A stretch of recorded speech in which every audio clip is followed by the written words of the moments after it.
ఆ మండలంలో కొన్ని సర్వే చేపించాం. ఇందాక పర్వతాలను ఏదైతే చెప్పాడో 222 సర్వే నెంబర్లో 11 ఎకరాల 10 గుంటల భూమి ఉంటుంది. సాగులో పర్వతాలన్న తమ్ముడు, పర్వతాలన్న అన్నుంటారు. కానీ భూమితో సంబంధం లేని ఆ పింక్ కలర్ షర్ట్ వేసుకున్న ఇంకొక రావు గారి పేరుంటుంది. దాంట్లో సాగులో ఉంది పర్వతాలన్న కుటుంబం. ఆ 11 ఎకరాల 10 గుంటలకి వెనక పాసుబుక్కులున్నాయి.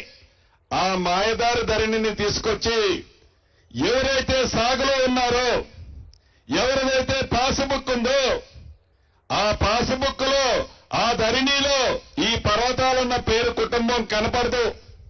ఇలా ఇందాక చెప్పిన తిరుమలగిరి మండలంలో 21 ఎకరాల భూమిని సర్వే చేస్తే 600 ఎకరాల భూమి ఆ పింక్ కలర్ షర్ట్ వేసుకున్న వాళ్ళకి భూమి అయితే ఉండదు, పాసుబుక్ ఉంటుంది.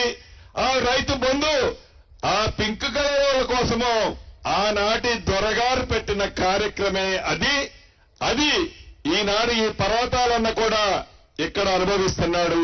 ఇక్కడ కూడా ఎవరో రావు గారు తవ్వుకొని ఉంటాడో మన పర్వతాలన్ననే. ఈ చట్టంలో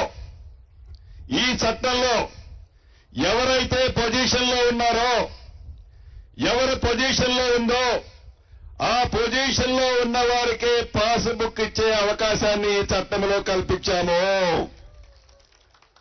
ఇలా 1, 2, 3 కాదు, సుమారు 27, 28 అంశాలని ఈ భూభారత చట్టం ద్వారా సామాన్య ప్రజలకి చెప్పులు అరిగిందాకా మీరు ఎంఆర్ఓ ఆఫీసుకో, ఆర్డీఓ ఆఫీసుకో, కలెక్టర్ ఆఫీసుకో, ఇంకా నా ఆడబిడ్డల మెడలో ఉన్న మంగళసూత్రాలన్నీ హైకోర్టుకో పోవాల్సిన పరిస్థితి ఈ చట్టం వల్ల లేదు.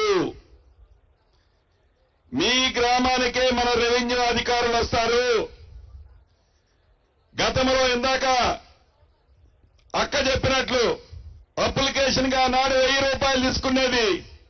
ఈనాడు మీరు 1000 రూపాయలు కాదు కదా, మీ అప్లికేషన్ కూడా మన కలెక్టర్ గారే ప్రింట్ చేసి మీకు ఇస్తాడు. 1 రూపాయి మీరు పెట్టాల్సిన అవసరం లేదు. ఇలా ఎలా అయితే సమ్మలు పెట్టామో ప్రతి రెవెన్యూ గ్రామానికి నా రెవెన్యూ అధికారులే వచ్చి కూర్చుంటారు. మీ సమస్యని శాశ్వతంగా పరిష్కరిస్తారు. సాధ్యం గాని కొన్ని కోర్టులో ఉంటే అది కోర్టు పరిధి తేలిన తర్వాత పరిష్కరిస్తాము. అదే రకంగా ఆనాడు దొరగారు పార్ట్ బి అని ఒకటి పెట్టాడు ధరణిలో. ఈ పార్ట్ బిలో 18 లక్షల ఎకరాలు పేదోళ్ల భూములు ఆ ధరణిలో పార్ట్ బిలో పెట్టాడు. ఎవడైతే వచ్చి కలుస్తాడో ఆ కలిసినోడిదే ఆ పార్ట్ బి నుంచి బయటికి తీస్తాడు. కానీ ఏదైతే ఈ 18 లక్షల పార్ట్ బిలో ఉన్న భూముల్లో పేదవాళ్ల భూములు 6 నుంచి 6.5 లక్షల ఎకరాలున్నాయి. ఆ భూములని ఈ భూభారతి స్కీము ద్వారా, ఈ భూభారతి 2025 చట్టము ద్వారా తప్పకుండా పరిష్కారం ఈనాడు కనుగోబడుద్ది. అంతేకాదు,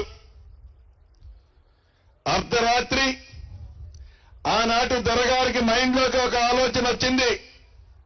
ఎవరో ఒక విలేజ్ సెక్రటరీ, విలేజ్ విఆర్ఓ మాట వినలేదని వారు చెప్పిన వారికి ఆ భూమి బదలాయించలేదని వారికి అర్ధరాత్రి వారి మనసులో తోచింది ఏదైతే ఉందో దాన్ని దృష్టిలో పెట్టుకొని సుమారు 23,000 మంది విఆర్ఓ వ్యవస్థని అర్ధరాత్రి రద్దు చేసి నడి రోడ్డు మీద ఆనాడు ఆ దొరవారు పడేశాడు.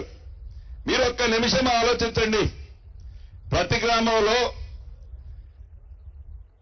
ప్రైవేటు భూములతో పాటు గవర్నమెంట్ భూములు ఉంటాయి. అది రెవెన్యూ భూములు కావచ్చు, దేవాదాయ భూములు కావచ్చు, వక్ఫ్ బోర్డు భూములు కావచ్చు, ఆనుకొని ఉన్న ఫారెస్ట్ భూములు కావచ్చు. ఈ ప్రభుత్వ భూములు కాపాడటానికి ఈనాడు నావాడు నాదుడు అనేవాడు గ్రామంలో ఒకటి ఉండటం అవసరమా కాదా అనేది ఆనాటి దొరవారికి కనీసం ఈ ఇంగిత జ్ఞానం కూడా లేకపోయా. ఈనాడు మన ఇందిరమ్మ ప్రభుత్వంలో పేదవాడికి అండగా ఉండటానికి, పేదవాడికి రెవెన్యూ సమస్య వస్తే ఆ గ్రామంలో